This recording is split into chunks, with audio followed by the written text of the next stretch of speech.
channel and also press this bell icon. आप हमारा हाल हमारे सतान है, हमारा घर है, प्रभु परमेश्वर आज से प्रभु शुरू हो जाने होने जा रहा है का नाम में हृदय खोल के धन्यवाद देता हूँ। ये भी प्रभु आपके चरण में आने में अपने हम लोग को प्रभु ये समय दिया है, इसके लिए भी धन्यवाद देता हूँ। प्रभु आपको चरण में आने से पहले मेरा अपना कमजोर सारा मनुष्यता को मैं मान लेता हूँ। सदा Bapa के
परमेश्वर ने जो भी हमारे जीवन पर जो भी बात किए हैं उसको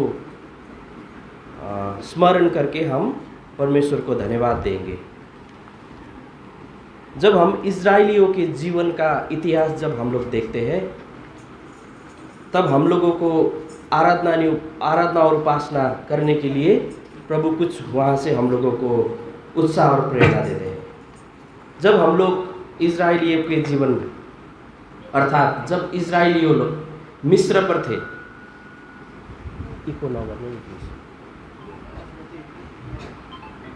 जब इजराइलियों मिस्र देश पर थे तब उन्होंने सबसे प्रथम परमेश्वर की आराधना की इस बारे में। लेकिन उससे आगे हम लोग देखेंगे कि इजराइलियों का जो कंडीशन था, इजराइलियों का जो अवस्था था, इजराइलियों का जो स्टेट था वो किस तरह का था, हम लोग वचन पर देखेंगे। आइए सबसे पहले हम लोग देखेंगे ड्यूटेरोनॉमी 5:15, व्यवस्था 5 अध्याय का 15 पद। इसे कोई हिंदी बाइबल पर पढ़ दीजिए प्लीज। और इस बात को स्मरण रखना कि मिस्र देश में तो आप दास था। जी हाँ, इतना ही। मिस्र देश पर इजराइलियों लोग दास थे। सबसे पहले हम लोग देख रहे हैं कि इजराइलियों दासत्व के बंधन में थे। अभी फिर हम लोग देखेंगे एक्सोडस चैप्टर 6 वर्स 5 और 6। निर्गमन प्रस्थान निर्गमन जी, जिन्हें मिस्री लोग दासत्व में रखते हैं जी, उनका कहना भी सुनकर जी, मैंने अपने वाचा को स्मरण किया है। इस कारण तू इजराइलियों से कहा। 6 अध्याय को 5 और 6। हाँ, यहाँ पर लिखा हुआ है बॉन्डेज, वो लोग बंधन में थे। और फिर हम लोग जब 6 अध्याय पर देखते, 6 अध्याय पढ़ दीजिए जी, 6 अध्याय का 6 पद पढ़ दीजिए। इस कारण तू इजराइलियों से कहा, मैं यहोवा हूँ और तुमको मिस्रियों के बोझों के नीचे से निकाल। हाँ, यहाँ पर मिस्रियों पर बोझ लिखा हुआ है। सबसे पहले हम लोग देखे इजराइलियों मिस्रियों कर दासत्व में थे, और दूसरा हम लोगों ने देखा कि वो लोग इजराइलियों के बॉन्डेज में बंधन पर थे, और तीसरे हम लोग ने देखा इजराइलियों मिस्र पर मिस्रियों के बोझ पर थे। और वो लोगों का जब हम लोग फिर और ध्यान से देखेंगे इन लोगों का जीवन किस तरह का था। जब वो लोग मिस्रियों का दासत्व में, मिस्रियों का बंधन पर और मिस्रियों के बोझ पर थे, उन लोगों का जीवन कुछ इस तरह का था। प्रस्थान 1 अध्याय का 11 पद।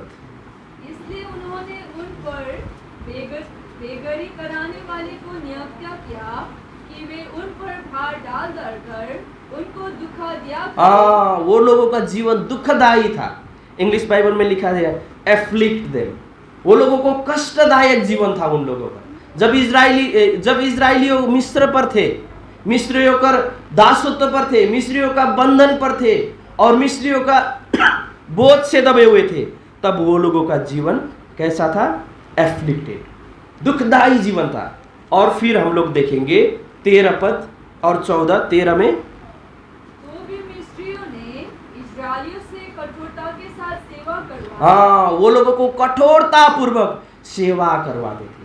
यहाँ पर लिखा है सर्व विथ राइगर लिखा है। वो लोगों को एकदम कठोरता, निष्ठुरता थे, वो लोगों को सेवा करवाते थे, काम पर लगवा करते थे। इस तरह का जीवन था इजरायलियों का। और फिर हम लोग 14 में देखेंगे, और उनके जीवन को गारे, ईंट और ईंटी के भांति के काम की कठिन सेवा से दुखी कर डाला। जिस किसी काम में वे उनसे सेवा करवाते थे, उनमें वे कठोरता का व्यवहार करते थे। यहाँ पर they made their lives bitter ऐसा नहीं लिखा है वहाँ पर। उन लोगों का जीवन कड़वाहट से भरा हुआ था। Their lives were bitter। उन्हें को जीवन तीतोपनामा गए रहेको थियो। जब इजरायली लोग मिस्र के बंधन पर थे, वो लोगों का जीवन कष्टदायक थे, दुख भरा था। वो लोगों को कठोरता के साथ उन लोगों को सेवकाई में, अर्थात वो लोगों को कामों में लगाया गया था। और वो लोगों का जीवन कैसा था? बिटरनेस, क्या बोलता, कड़वाहट से भरा हुआ। इस तरह का जीवन था। और इस तरह का जब जीवन था, इजरायलियों इस तरह का जीवन बिता रहे थे, हम लोग ये विश्वास कर सकते हैं कि इजरायलियों परमेश्वर को भूल चुके थे, परमेश्वर के बारे में वो लोग नहीं जानते थे। इसको हम लोग देख सकते हैं एक्सोडस, प्रस्थान 3 अध्याय का 13 पद। इजरायली लोग जो थे, यहोवा परमेश्वर को भूल भी चुके थे, उनका नाम को भी वो लोग याद नहीं करते थे। आइए हम लोग देखते हैं 3 अध्याय का 13। मूसा ने परमेश्वर से कहा, जी हाँ, जब मैं इस्राएलियों के पास जाकर उनसे कहूँ, तुम्हारे पितरों के परमेश्वर ने मुझे तुम्हारे पास भेजा है, तब यदि वे मुझसे पूछे उसका क्या नाम है, तब मैं उनको क्या बताऊं? क्योंकि मूसा ये जानता था कि इजरायलियों अभी परमेश्वर का नाम भी नहीं जानते थे। इवन मूसा परमेश्वर के विषय में सुने थे। मूसा ने परमेश्वर के विषय में उनके माँ से बचपन से सुना था, लेकिन परमेश्वर का सेवा, परमेश्वर का आराधना, उपासना नहीं करता था मूसा। और इसीलिए मूसा खुद भी पूछते हैं, आप कौन हैं? तो परमेश्वर अपना परिचय देते थे। अभी फिर जब मूसा अपने आप परमेश्वर का परिचय पाया, फिर वो मूसा पूछते हैं कि जब इजरायली बोले कि आपका नाम क्या है, आप कौन है, बोलने से मैं क्या बोलूँ? इसका मतलब इजरायलियों जब वो लोग मिस्र के बंधन पर थे, वो लोग परमेश्वर का नाम भी भूल चुके थे। वो लोगों का जीवन कठिनाई था, दुखदायक था। वो लोग बंधन में थे, दासत्व में थे। लेकिन सबसे दुख भरा बात ये थे कि वो लोग परमेश्वर को भी भूल चुके थे। और जब हम लोग प्रस्थान में ही देखते हैं कि वो लोग मूर्ति पूजक भी बन चुके थे। जब वो लोग जब ये गाय का, बछेड़ा का वो लोग आराधना करते हैं ना, वो लोग को पूजा करते हैं ना, तब हम लोगों को ये पता चलता है कि वो लोग मूर्ति पूजा भी करता था। मूर्ति पूजा को वो लोग पसंद करने लगे थे। मूर्ति पूजा वो लोगों के जीवन में आ चुका था। तो इस तरह का जीवन था इजराइल। और बाइबल में पता है आप लोगों को कितना वर्ष ये जीवन में से होके इजरायलियों को जाना पड़ा? कितना साल? 400 साल, लगभग 430 साल ऐसा लिखा गया है। Genesis 12 verse 40, Genesis chapter 12 verse 40, 12 verse 13, 15 verse 13 I am sorry. तब यहोवा ने अब्राहम से कहा,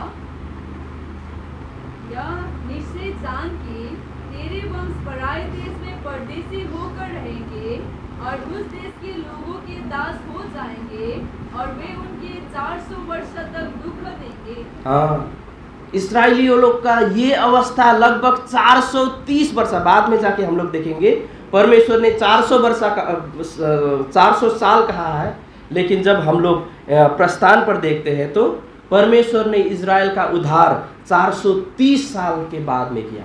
लेकिन ये जब ये अवस्था था इजराइलियों को, एक दिन आता है तो इजराइलियों के जीवन में एक दिन, एक नया दिन उदय होता है। आइए हम लोग ये बात देखेंगे प्रस्थान में। परमेश्वर एकदम अनोखा चीज इजराइलियों के जीवन में यहाँ पर कर रहे हैं। हाँ, प्रस्थान 4 अध्याय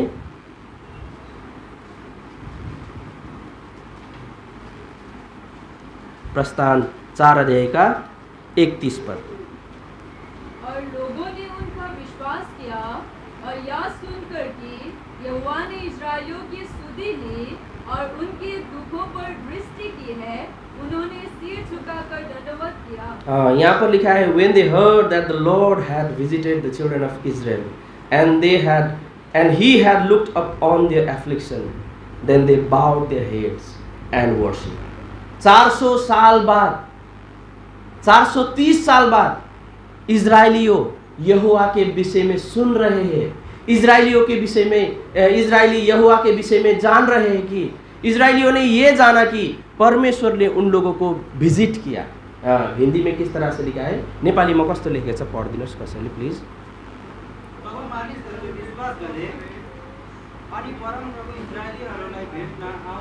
हाँ, परमेश्वर इजराइलियों को भेंट करने के लिए आए। जब जब इजराइलियों ने ये बात समझा, जब ये बात जाना ना, तब जाके उन्होंने क्या किया, परमेश्वर को आराधना किया। तो लगभग 430 साल परमेश्वर के आराधना और उपासना बिना, परमेश्वर को दंडवत किए बिना, परमेश्वर का नाम को जाने बिना इजराइलियों अपने जीवन को व्यतीत कर रहे थे मिस्र पर। लेकिन जब उन्होंने जाना कि परमेश्वर ने वो लोगों को विजिट किया, परमेश्वर ने वो लोगों के साथ मिलान किया, परमेश्वर वो लोग से मिलने के लिए, भेंट करने के लिए आए, तब जाके उन्होंने परमेश्वर का क्या किया, आराधना, वर्शिप लिखा है उस पर हिंदी में, दंडवत किया। तब जाके इजराइलियों ने दंडवत किया। अभी यही सेम जो अवस्था है बाद में जाके इजराइलियों के जीवन पर फिर दबाव पड़ा। परमेश्वर का यही काम परमेश्वर ने फिर इजराइलियों के जीवन पर जाके दोहराया। आइए हम लोग देखते हैं इजराइलियों का किस तरह का अवस्था था। जब इजराइलियों 70 साल बाद में बेबीलोन के बंधन से वापस आए, फिर इजराइलियों का अवस्था उसी प्रकार का हुआ।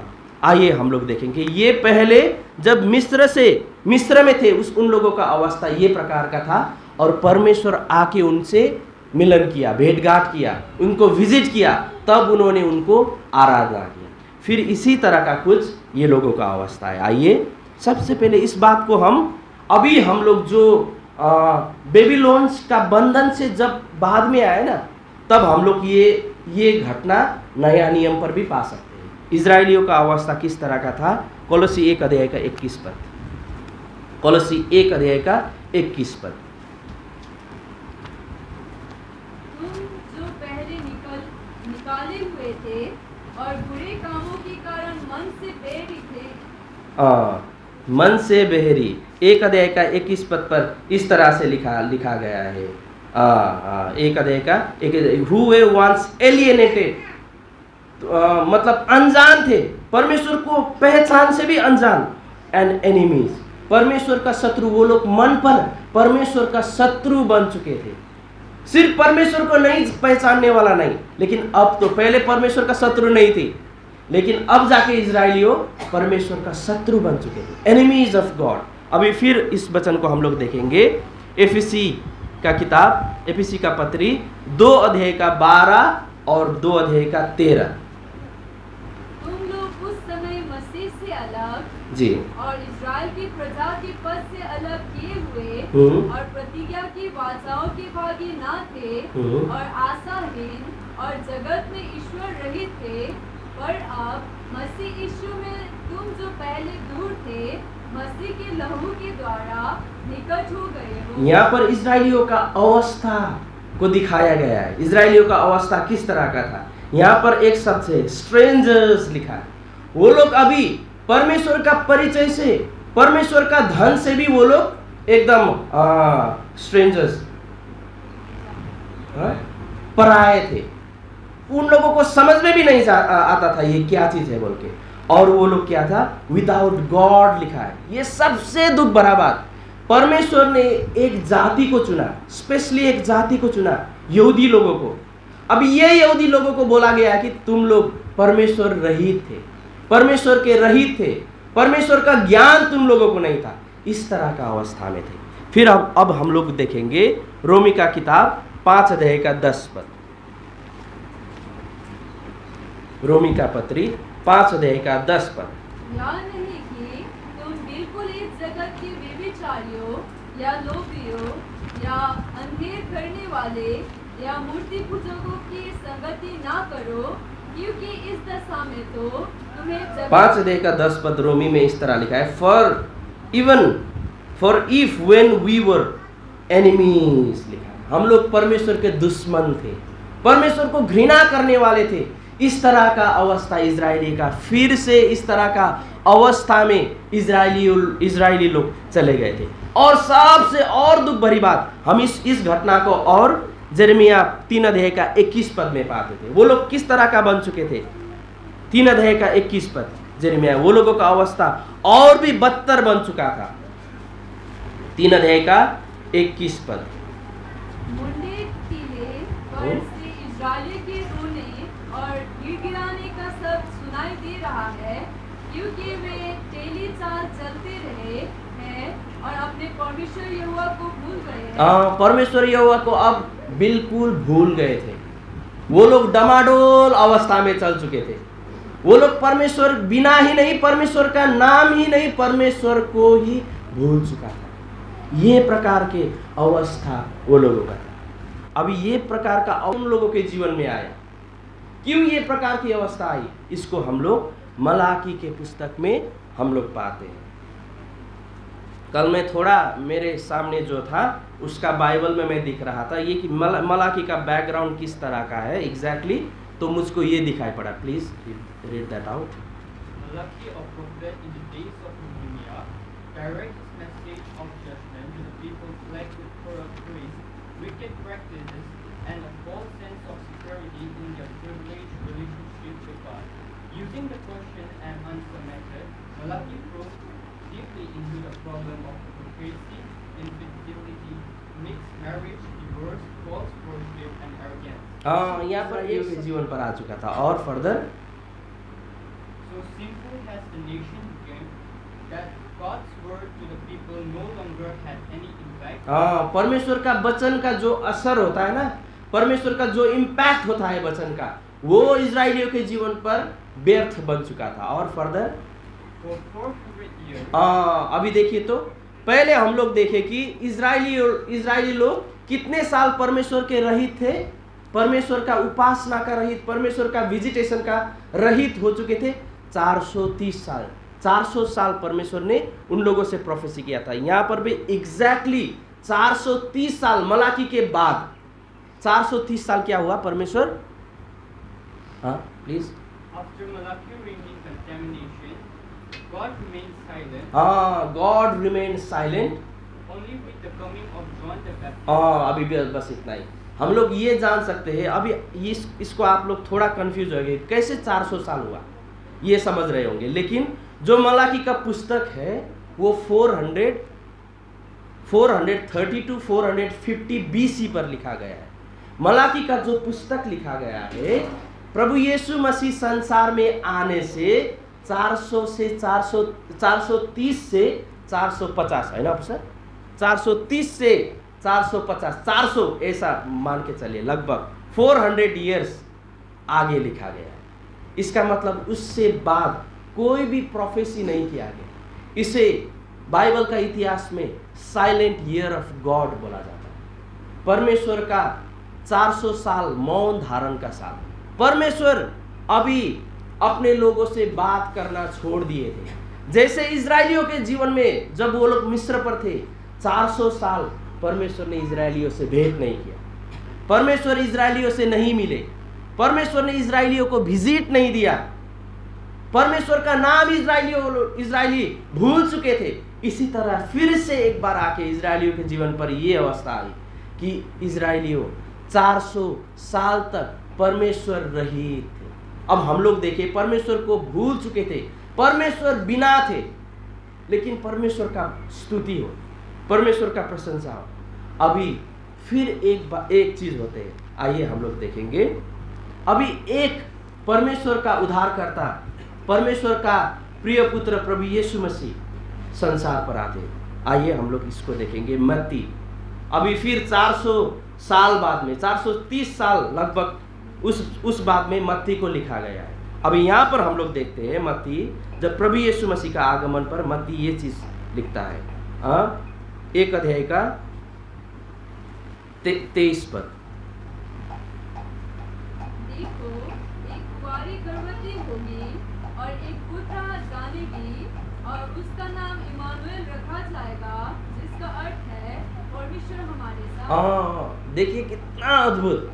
परमेश्वर इजरायलियों को छोड़ चुके थे, लेकिन अभी इमानुएल का अर्थ यही होता है, प्रभु यीशु मसीह। परमेश्वर ने प्रभु यीशु मसीह को देकर ये प्रमाण करते हैं कि मैं तुम्हारे साथ हूँ, मैं तुम्हारे पास ही हूँ, हमेशा से तुम्हारे साथ ही थे, लेकिन तुम लोगों ने मुझको नहीं पहचाना।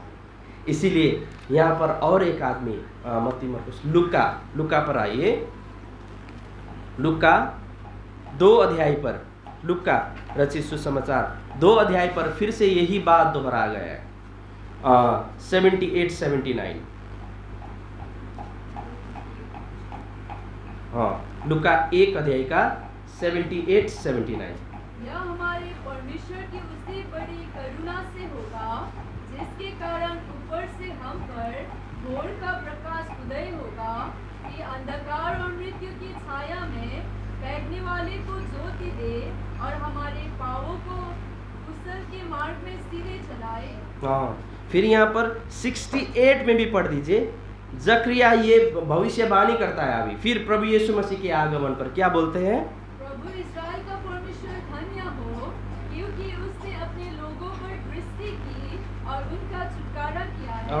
वहाँ पर दृष्टि, यहाँ पर विजिटेड लिखा है, for he has visited and redeemed his people. परमेश्वर फिर एक बार अपने लोगों से मिलने के लिए आए, अपने लोगों से भेंटघाट करने के लिए। लेकिन इस बार जब परमेश्वर भेंटघाट करने के लिए आए, तो परमेश्वर सबसे अनोखा चीज, सबसे उत्तम चीज और सबसे बहुमूल्य चीज मनुष्य को दे के गए। वो कौन थे?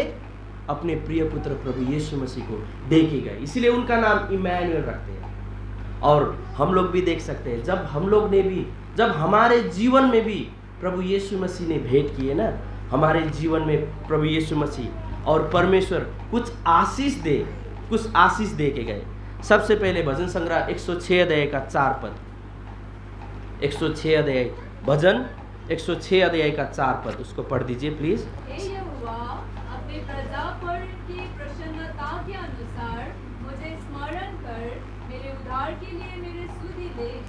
ओ visit me with your salvation. यहाँ पर विजिट मी लिखा है, मुझको अपने उद्धार से मिल। तो जब हम लोगों ने प्रभु यीशु मसीह को भेंट किया, जब प्रभु यीशु मसीह ने हम लोगों से भेंट किया, सबसे पहले हम लोगों को क्या मिला? उद्धार मिला। सबसे पहले आशीष हम लोगों, जब प्रभु यीशु मसीह ने, हमारे जीवन भी इस तरह के थे, हम लोग किसी और चीज को ईश्वर मान के चलते थे, किसी और चीज को उद्धार और हम लोग आराधना और उपासना मानकर हम लोग वो चीज करते थे। लेकिन परमेश्वर का प्रिय पुत्र जब हम लोगों से मिलने आए, तब हम लोगों को सबसे पहले क्या मिला? उद्धार, हम लोगों को मुक्ति मिला। और दूसरी बात हम लोग देखते हैं, भजन संग्रह 8 अध्याय का 4 पद, सबसे सुनहरा भजन में से एक, 108 अध्याय का 4 पद। क्योंकि तेरी करुणा आकाश से भी है ना, 8 भजन 8 अध्याय का 4 पद। तो फिर मनुष्य क्या है कि तू उसका स्मरण रखे, और आदमी क्या है कि तू उसकी सुधि ले। और सुधि, यहाँ पर विजिट लिखा है, तू उसको मिले। मनुष्य का संतान क्या है कि तू उससे मिले, तू उससे विजिट करे, लिखा है। और नीचे परमेश्वर जब हम लोगों को विजिट करते, जब हम लोग से मिलने आए, तब हम लोगों को क्या मिला? 5, क्योंकि तूने उसको परमेश्वर से थोड़ा ही कम बनाया है, और महिमा और प्रताप का मुकुट उसके सिर पर रखा है। You have crown him with glory and honour, ऐसा लिखा है। तो हम लोगों को जो भी सम्मान और आदर मिला है ना मंडली पर, ये परमेश्वर का विजिट से मिला है। हम लोग क्या थे, हमारा परिचय क्या था, हमारा चिनारी क्या था, हम लोग किस चीज से जाना जाते थे। लेकिन जब हम लोग प्रभु यीशु मसीह पर आए, जब परमेश्वर ने हमको विजिट किया, जब परमेश्वर हम लोग से मिलने आए, तब परमेश्वर ने हम लोगों को क्या दिया? Glory and honour. उसको क्या बोला गया है? महिमा और सम्मान। महिमा और सम्मान। सबसे पहले जब परमेश्वर ने हम लोगों से मिलान किया, हम लोगों से मिले परमेश्वर, हम लोगों को क्या दिया? उधार दिया, 1 नंबर पर। दूसरी नंबर, हम लोगों को क्या दिया? ग्लोरी और ऑनर, महिमा और सम्मान दी। और तीसरे बात, रूत 1 अध्याय का 6 पद, जब परमेश्वर हम लोगों से मिले, तब हम लोगों को क्या दिए? 1 अध्याय का 6 पद। तब वह मोआब के देश में यह सुनकर कि यहोवा ने अपनी प्रजा के लोगों की सुधि ली कि उन्हें भोजन वस्तु दी है।